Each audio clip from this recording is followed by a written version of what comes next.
what I can tell you is that there are two basic concepts in the subject of political science.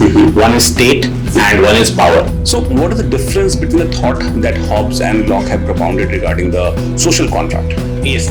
If you see the Constitution of India is seen as a contract, which is the contract is between the people itself. That's why the preamble claims we the people. Yeah. And if you see,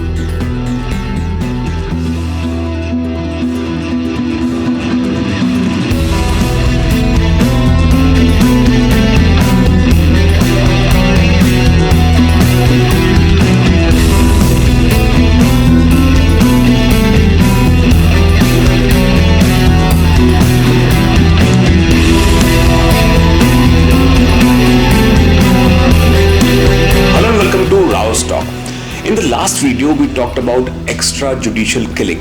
In that particular aspect, we talked about state. And many of you have commented that we should actually discuss about the political science way of looking at states.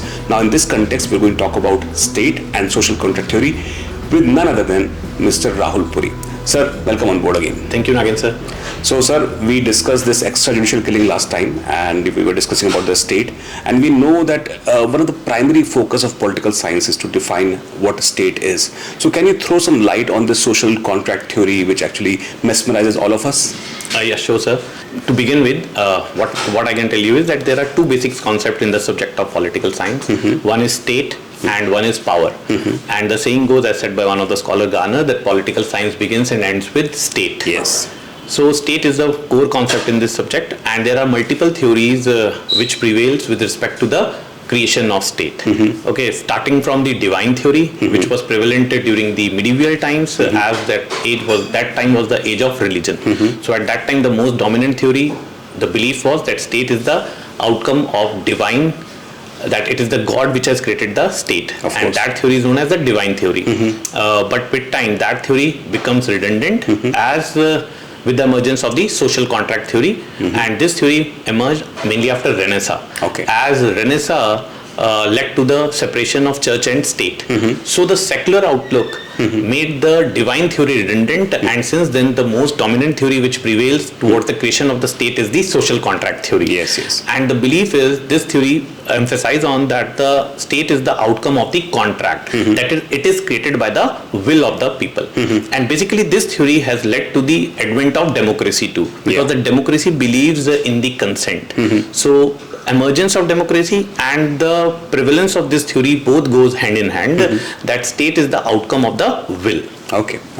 Now, when we talk about the social contract theory, there are two major thinkers when we look from the perspective of UPSC syllabus, that is Hobbes and Locke. Otherwise, Rousseau is also there, of course. Yes. So, what is the difference between the thought that Hobbes and Locke have propounded regarding the social contract? Yes. All three are known as contractualist because they have emphasized on contract theory. As you said, Hobbes and Locke, they are in syllabus, and Rousseau, a scholar from France, he has also emphasized a lot on social contract, but he is not in our syllabus per se. All three have given the social contract, but their perspective is totally different. Like Hobbes' concept is known as absolute sovereignty, Locke's concept is known as political sovereignty, and Rousseau's concept is known as popular sovereignty, that is the concept of general will. So let's keep our discussion on Hobbes and Locke. Of course. So all three contractualists believe that before the creation of the state, man was living in the state of nature. And in the state of nature, there was no law, it was anarchy. So as there was a lot of inconveniences, there were anarchy. So man decided to come out of this anarchy, which led to the creation of the state, and state created by the people's consent. Now, state of nature is also perceived differently by both Hobbes and Locke. According to Hobbes, there was complete anarchy, but according to Locke, no, there were inconveniences, and man was enjoying rights even in the state of nature. So that's why, according to Hobbes, when the state being created, man has surrendered all their rights, and state is absolute. While Locke has not given the concept of absolute state. According to Locke, state is limited. As people were enjoying their rights in the state of nature, despite the creation of state, they have not surrendered their rights of life, liberty, and property. So Hobbes has emphasized on three rights. Locke has emphasized on three rights. That is right of life, liberty, property. That man agreed to surrender their other rights, but they have not surrendered these three inalienable rights. While according to Hobbes, the only purpose for which state being created was the protection of life. Okay. And this is where we discussed when we discussed extrajudicial killings, that state cannot take right except as per the procedure established by law.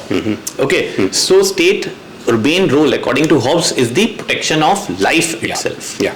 Okay, so this is where the Hobbes and Locke are different in the sense that both have interpreted the state of nature differently, and according to both, the nature of state is different. For Hobbes, state is absolute and state can do anything, except state cannot take the life. Okay. And if state has to take the life, that needs to be as per the procedure established by law. While according to Locke, state is not absolute, state is limited. Yeah. And this led to the emergence of liberal state.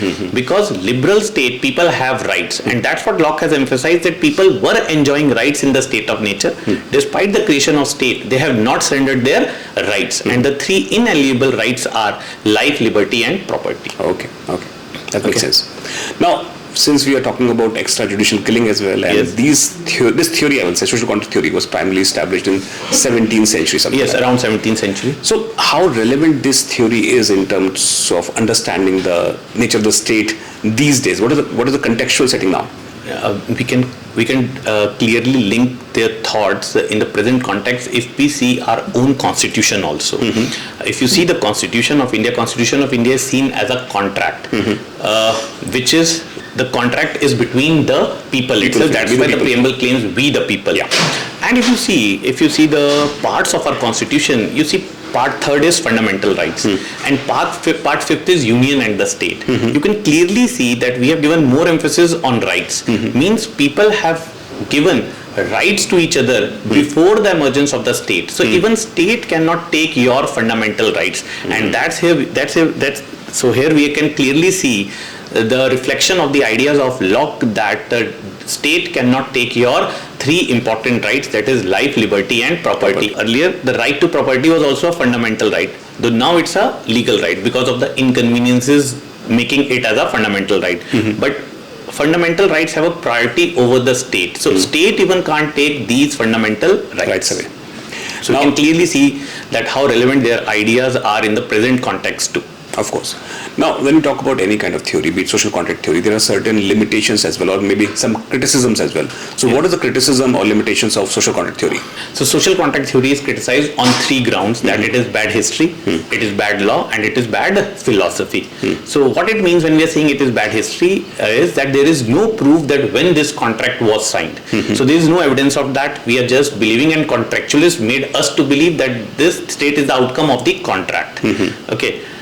So it is seen as bad history, no proof as such. Okay. Second is bad law, means once the contract has been signed, it can't be altered. And present generations have to live with the contract being signed by the ancestors. So it is bad law, you cannot change it according to the present times. It should be dynamic. Yes, and this is where there is another theory called force theory, a belief of Marxists that state is the executive committee of the bourgeois class.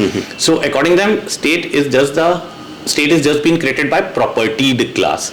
So it's a forced one. So they clearly reject the contract theory because contract theory is the belief of the liberals. So it is seen as bad law. And third is the bad philosophy, because this theory makes us to believe that political consciousness emerged at one particular instance.